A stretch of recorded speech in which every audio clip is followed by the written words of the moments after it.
Hello guys, welcome to viral news. तो guys, घर में जो टास्क चला है वहाँ पे 4 से एक नहीं 2 क्वेश्चन किए गए हैं। सभी घर वालों से ऐसा है कि 2-2 3-3 क्वेश्चन किए गए हैं, किसी से 1, किसी से 2, किसी से 3। तो एक और क्वेश्चन बोला गया है और चाहत को यूज़लेस बोला बिग बॉस ने। जी हाँ, आप समझिए किसी को मतलब डीमोटिवेट करने की हद पार कर दी है मेकर्स ने और साथ में हाउसमेट्स ने भी। तो क्या हुआ है देखिए, एक का तो आपने प्रोमो देखा होगा और मैंने भी एक्सप्लेन किया है वो टास्क। इससे पहले वीडियो में आप जाके देख सकते हैं कि जहाज से कहा गया कि भाई रजत से वो लड़ती है ना, और यह दोस्ती भी थी, जो भी था सिर्फ फुटेज के लिए था। उस मतलब उस वाले क्वेश्चन में ना, पता है रजत ने भी काफ़ी ड्रामा किया है प्रोमो में। वो सब नहीं है कि दूर ही रहे, ये है वो है। देखो सब घर वाले यस बोल रहे हैं कि हाँ फुटेज के लिए था, और मैं तो बहुत बाद में समझा क्या करना चाहती थी। ये रजत ने ये सब बोल रहा था। सिर्फ दिग्विजय कह रहा था कि तू गलत वे में ले रहा है, वो ऐसे नहीं बोल रही है। चाहत ने बोला कि क्या कहते हैं, मैंने भाई समझा था, मैंने वो कुछ नहीं समझा।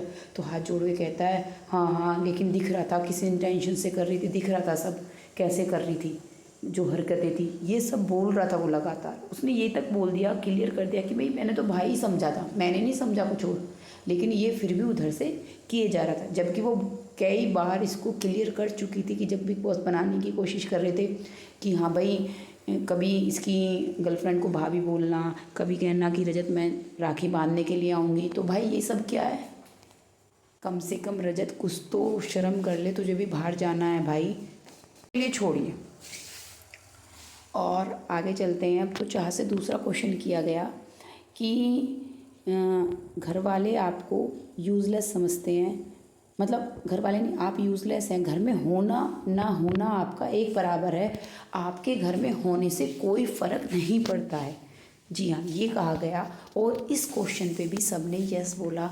आई थिंक इसमें 2-3 लोगों ने ना बोला होगा, 2 तो हैं ही, बग्गा और वो दिग्विजय तो है ही है। लेकिन अभी इसका क्योंकि यस नो नहीं देखे हैं मैंने, लेकिन क्योंकि दोनों ही क्वेश्चंस पे चाहत को वो मिला है ना राशन, तो इसका मतलब हाँ है। तो क्योंकि उन्हीं राशन मिल रहा है जिनके लिए, अब पता नहीं उन लोगों ने इन स्टेटमेंट का ये कैसे पता लगाया कि जो घर वाले बोल रहे हैं वो सही बोल रहे हैं, है ना। कहाँ इन्होंने पोल कराए हैं वो मैं ना सारा आपको एक्यूरेट सब चीज़ें एक बार अलग से वीडियो में बताऊंगी। लेकिन फिलहाल मैंने ये दूसरा क्वेश्चन बताया। आप भाई किससे पूछ रहे हैं ये? मतलब चाहत से आप बाहर देख रहे हैं, चाहत के लिए कितना सपोर्ट है। चलिए मैं इस चीज़ को भी मानती हूँ कि उसी को टारगेट किया जाता है जिसमें दम होता है, क्योंकि जितना टारगेट करोगे उतना निखर के आएगा। ये भी है गोल्ड, प्योर गोल्ड। लेकिन दूसरी बात ये भी तो है कि आप जो ये लोग टारगेट कर रहे हैं, इनकी कॉन्स्पिरेंसी, इन्हें इनका डिग्रेड करना, चाहत को गंदा गंदा बोलना, उसके लिए कभी तो स्टैंड लो, कभी तो उन चीज़ों का पर्दाफाश करो। लाइव में चलता है वो सब, आप एपिसोड से कट कर देते हैं ना। वीकेंड के बाद पर उसके लिए बात होती है, सेलेक्ट लोगों के लिए बात होती है कि जिन्हें आप मतलब उठाना चाहते हैं, जो भी करना चाहते हैं। चाहत के लिए आप लोग कभी स्टैंड लेते ही नहीं हो। दिक्कत तो ये है ना, बात टारगेट करने की नहीं है। मेकर्स टारगेट करते हैं हमेशा अच्छे कंटेस्टेंट को टारगेट करते हैं, जिन्हें आगे भेजना होता है, जो आगे जाते हैं। लेकिन चाहत के केस में उल्टा हो रहा है, इसको टारगेट कर रहे हैं लगातार, लेकिन इसके लिए स्टैंड नहीं ले रहे हैं। अगर इसके लिए एक आध वीकेंड के बाद पे स्टैंड लेते हैं तो समझा जाएगा कि हाँ भाई अच्छे के लिए किया है, पता चलेगा।